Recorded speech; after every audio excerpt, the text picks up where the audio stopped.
పిండి నానబెట్టే పని లేకుండా రవ్వ, అటుకులు మెత్తటి దోశ. దీనికోసం ముందుగా ఒక గిన్నెలోకి 1 కప్పు బొంబాయి రవ్వ తీసుకోవాలి. ఇందులో రవ్వ మునిగేంత వరకు అంటే రవ్వ మొత్తం తడిసేంత వరకు కొద్ది కొద్దిగా నీళ్లు పోసుకోవాలి. నీళ్లు ఎక్కువ పోయకండి. రవ్వ తడిసేంత ఉంటే సరిపోతుంది. ఇప్పుడు దీన్ని ఒకసారి బాగా కలిపి ఓ 10 నిమిషాలు నానబెట్టుకోవాలి. ఇంతలో మరొక గిన్నెలో 1 కప్పు అటుకులు తీసుకోవాలి. అటుకులను నీళ్లతో ఒకసారి బాగా కడిగి అందులో 1 కప్పు పుల్లటి పెరుగు వేసుకోవాలి. అలాగే అరకప్పు నీళ్లు పోసుకుని బాగా కలుపుకోవాలి. దీనికి మూత పెట్టి ఒక 10 నిమిషాలు నానబెట్టుకోవాలి. 10 నిమిషాల తర్వాత నానిన అటుకులను మిక్సీ జార్లో వేసుకోవాలి. అలాగే నానబెట్టుకున్న రవ్వను కూడా ఇందులోనే వేసుకోవాలి.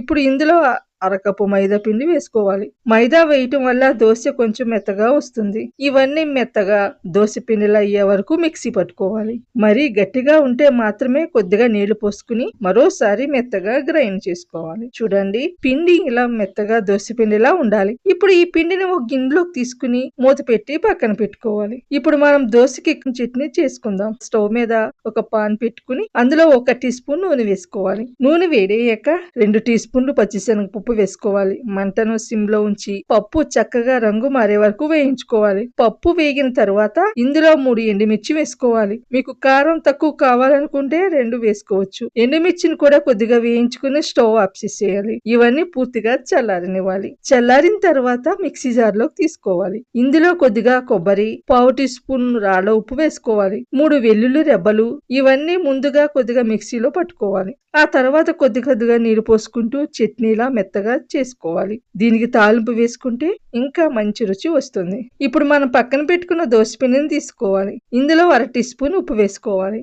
అలాగే కొద్దిగా వంట సోడా కూడా వేసుకోవాలి. వంట సోడా మరీ ఎక్కువగా వేయకండి. కొద్దిగా వేస్తే దోశ చక్కగా వస్తుంది. ఇవన్నీ బాగా కలిసేలా ఒకసారి కలుపుకోవాలి. ఇప్పుడు స్టవ్ మీద దోశ ప్యానం పెట్టి మధ్యస్థమైన మంట మీద బాగా వేడి చేసుకోవాలి. ప్యానం వేడెక్కిందో లేదో చూడటానికి కొద్దిగా నీళ్లు చిలకరించాలి. ఇప్పుడు పిండిని ఒకసారి కలుపుకుని పెనం మీద పోసి మామూలు దోశలాగా పలచగా పరుచుకోవాలి. దోశ మీద చిన్న చిన్న రంధ్రాలు, పుడకలు కనిపించడం మొదలవుతాయి. ఇప్పుడు కొద్దిగా నూనె చుట్టూ పైన కూడా రాసుకోవాలి. మంటను మధ్యస్థంగా ఉంచి దోశ కింద మంచి రంగు వచ్చే వరకు కాల్చుకోవాలి. ఒకవైపు కాలిన తర్వాత నెమ్మదిగా రెండో వైపు తిప్పుకోవాలి. రెండు వైపులా మంచి రంగు వచ్చాక తీసి ప్లేట్లో పెట్టుకోవాలి.